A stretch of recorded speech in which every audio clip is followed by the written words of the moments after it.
So what is up guys, JCar Official here and welcome to my YouTube channel. So for today's video guys, mag-share lang po ako sa inyo kung paano po ang tamang proseso sa pagpaparehistro ng ating mga sasakyan. Okay? Doon sa mga baguhan pa lang po, wala pang idea sa pagpaparehistro ng mga sasakyan, motorcycle, tricycle, even yung ating mga 4 wheels. Kung wala pa po kayong mga experience or never pa po kayo nakapagparehistro ng mga sasakyan, so yon, make sure po mapatapos niyo itong video na to para magkaroon po kayo ng idea kung paano po ang tamang proseso. So ituturo ko po yan sa inyo dito sa video ito, step by step, simula umpisa hanggang sa matapos po ang ating mga requirements sa pagpaparehistro ng ating mga sasakyan. Okay, so pero bago yan, kung bago ka lang dito sa channel ko, please don't forget to subscribe, like, and i-share nyo lang po itong video na to para mas marami pong makapanood at maging aware kung paano po ang tamang proseso sa pag-rehistro ng ating mga sasakyan ngayong 2024.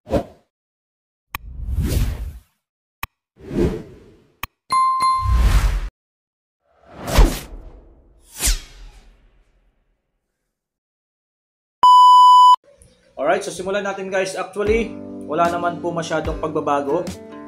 Gusto ko lang pong i-share doon sa mga baguhan na hindi pa po naka-experience dahil meron pa po mga ilan-ilan na nagtatanong sa ating mga previous video na in-upload tungkol sa pagpaparehistro ng mga sasakyan. So medyo meron pa rin po mga nalilito, naguguluhan kung paano ba yung tamang proseso. So make sure matapos itong video na to para maging aware po tayo sa ating mga pagpaparehistro ng sasakyan. So step 1 guys, ano ba yung kailangan nating dala-dala kapag pupunta tayo sa LTO? Okay? So kailangan meron tayong ORCR. So ayan po. Ito po yung ating number 1 requirements kapag magpaparehistro ng sasakyan.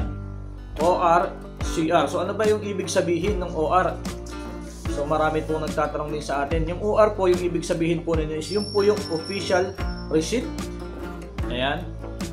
And then yung CR naman po, ito po yung Certificate of Registration.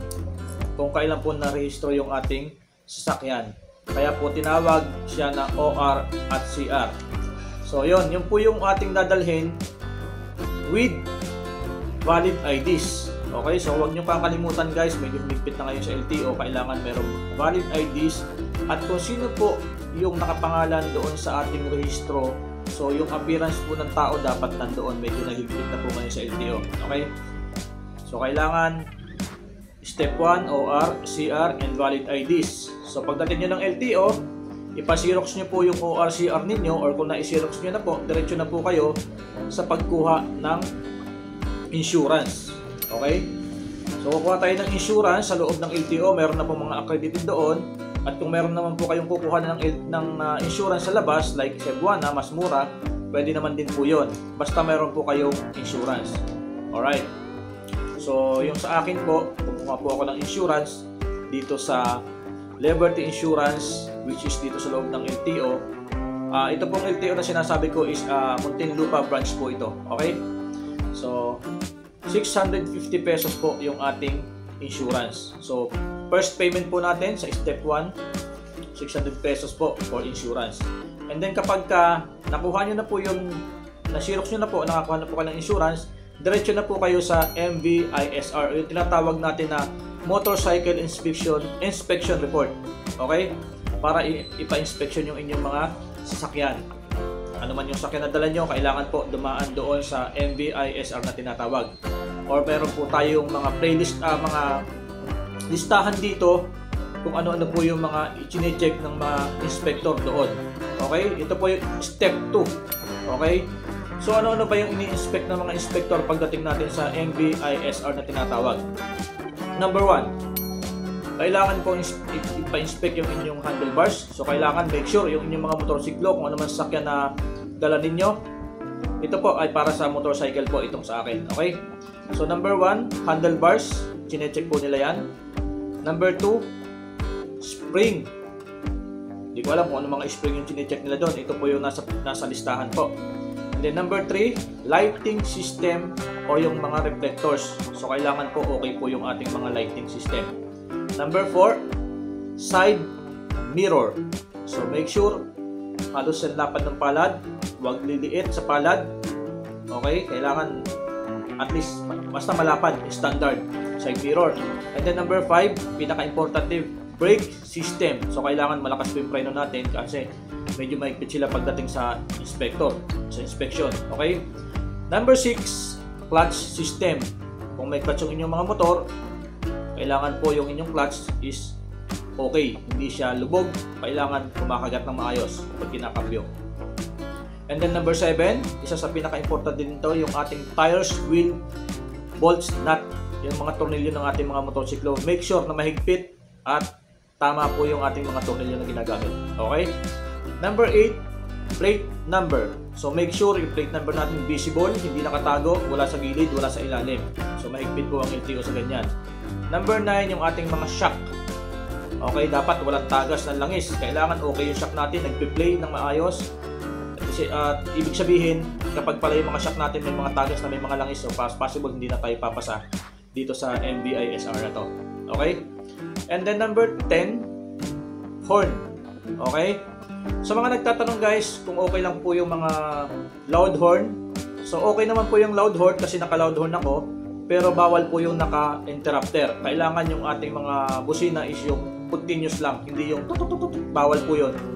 And then number 11, fuel tank cap. Yung takip po ng ating mga tangke, make sure po may rubber, mahigpit, hindi tumatagas yung gasolina kasi yan po yung pinagsisimulan ng pag-spark, lalo na kung malapit po sa makina, siyempre yung ating mga tangke. So possible po nagkakaroon ng problema pagdating dyan. And then number 12 is yung ating kulay ng mga motorsiklo. Kung ano po yung nakalagay sa rehistro natin, yung po dapat yung kulay ng motorsiklo na ating ipipresent doon sa MV-ISR. Kasi kapag ka iba yung kulay ng inyong mga motorsiklo na nandun, based dun sa inyong rehistro, so magkakaproblema po kayo dyan. So dadadaan po pa kayo sa proseso at kailangan nyo pa pong magpa-change color. So may panibagong proseso po kayong gagawin pagdating dyan. Okay? So ilan lamang po yan sa mga chine-check dito sa MV-ISR o yung tinatawag nating MVI, Motorcycle Visual Inspection. So 12 lang po yan, pero meron pa pong iba, pero hindi ko na binanggit dahil hindi naman na masyadong nangyayari yun. So yun po yung step 2 natin. At pagdating niyo po dito sa MV-ISR, mayroon po tayong babayaran na 668 pesos para dun sa inspection at saka dun sa ating emission test. Okay? Kung dati bumabayad lang tayo ng 250, 300, 350, so ngayon po 368 pesos po yung total ng babayaran natin dito sa MV-ISR. And then kapag pumasa na po yung inyong mga motorsiklo, so didiretso na po ulit kayo sa counter kung saan magbabayad po kayo or evaluate nyo po yung inyong mga requirements. So kung okay na po lahat, pasado na, magbabayad lang po kayo doon ng another 368 pesos para doon sa ating rehistro. Okay? So kapag okay na po yan, kung saan mang counter kayo pipila, depende po kasi kung anong counter po yung kanilang evaluating area or counter at saka yung kanilang releasing ng OR or ng official receipt na bago. Okay? So kapag okay na po, may matatanggap po kayo doon na OR. Ganito na po siya. Maliit na papel. So as in ordinary papel lang talaga to. Hindi na siya yung katulad nung dati. Ayan, maliit na po siya. Okay? So guys, itong ating rehistro ng motorsiklo, halos wala naman pong pinagbago doon sa mga dati. So mayroon lang ilan na halimbawa bago yung inyong mga motorsiklo, meron na po ngayon na 3 years registration advance. So iba po yung payment nun guys ha. Ang additional nun parang kung 2 years, 3 years, parang babayad ka ng more or less 1,000 pesos. Okay, pero kung yearly ka nagpaparehistro at hindi ka napasok doon sa 2 years advance registration, so ang ginastos ko po in total is 650 pesos, dalawang 368 pesos. So nasa 1,400 po yung ating nagastos sa pagpaparehistro ngayon 2024 July. So yan po yung ating gastos sa ating motorcycle registration. So guys, sa mga nagtatanong pa rin sa atin kung pwede daw ba na magrehistro ng sasakyan sa ibang lugar. Halimbawa, mayroong nagtanong sa atin, bumili ng sasakyan sa Cavite, nasa Bicol siya ngayon, pwede daw po ba na magparehistro sa Bicol? O pwede daw bang i-rehistro yung sasakyan na nabili sa Cavite or yung huling na rehistro ay sa Cavite na i-rehistro naman sa Bicol? Yes po guys, ganito po yon. Yung ating pong LTO branch is centralized po yan. Kahit nasaan po kayong lugar, pwede po kayong magparehistro ng sasakyan. Kahit nabili niyo po sa probinsya, saan man probinsya yan, at magpaparehistro po kayo sa Manila, wala pong problema yon.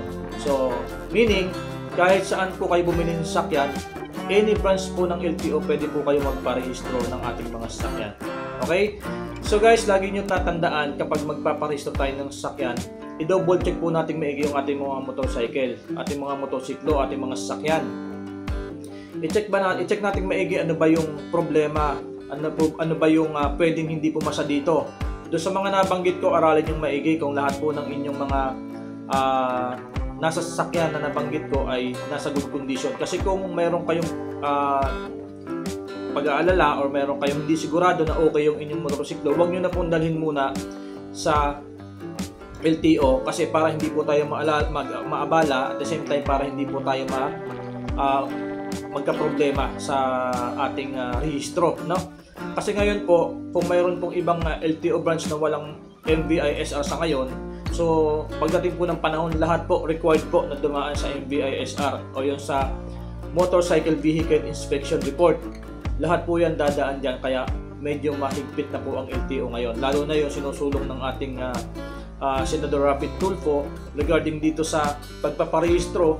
Kung sino po yung nakapangalan sa ating mga ORCR, make sure po yung tao, yung appearance ng tao nandun sa LTO, kasi po para iwas po sa karnap or sa pagpipeke ng mga dokumento. Yung po yung sinusulong ngayon, kaya medyo may pagkakaiba po tayo kung dati nakakapagparehistro tayo ng mga sasakyan kahit hindi sa atin nakapangalan. So ngayon po, may mga requirements pa po, may panibagong requirements po tayong hahanapin sa atin kung sakaling hindi sa atin nakapangalan yung sasakyan. Okay? At kung nabili nyo naman po yung inyong mga sasakyan ng second hand, make sure na maipapalit nyo po o maipalipat nyo po agad sa inyong pangalan, kasi pagdating po sa LTO, magkakaproblema rin po tayo. Okay? So kailangan, kung nakabili kayo ng second hand sasakyan, huwag po kayong papayag na naka-open yung deed of sale. Okay? Yung tinatawag natin na open DOD. Dahil madalas po dyan nangyayari, halimbawa, ikaw po yung nagbenta ng motorsiklo o ng sasakyan, pumayag ka ng open deed of sale, hindi kayo dumaan sa tamang proseso, walang notaryo. So pag na-aksidente po yung sasakyan na binili sa inyo, ikaw pa rin po nga habulin ng batas dahil sa iyo po nakapangalan yon, kahit na ibenta nyo na po. Ganon din po kung ikaw po yung bumili, ang hahabulin po is yung may-ari kung sakaling hindi ka lalantad kung ano man yung kakasangkutan mong aksidente. Wag naman sana. Okay? So guys, ito lang po yung update natin. Ito lang po naman ay para sa mga baguhan at wala pang experience sa pagpaparehistro. So alam ko naman na marami na sa atin na marami ng experience at marami ng kaalaman patungkol dito sa pagpaparehistro ng sasakyan. So yun lang guys, at sana mayroon kayong natutunan, and make sure na yung ating mga motorsiklo laging nasa tamang kondisyon at laging safe ang ating mga pagbiyahe. Alright? So maraming salamat guys. Siyempre kung bago ka lang dito sa channel ko, please don't forget to subscribe, like, and share nyo rin po yung video na to at para mas maraming mga kabayan natin ng mga kapanood ng ating video. Alright? So maraming salamat guys. Hanggang dito na lang, and ride safe palagi. Bye bye!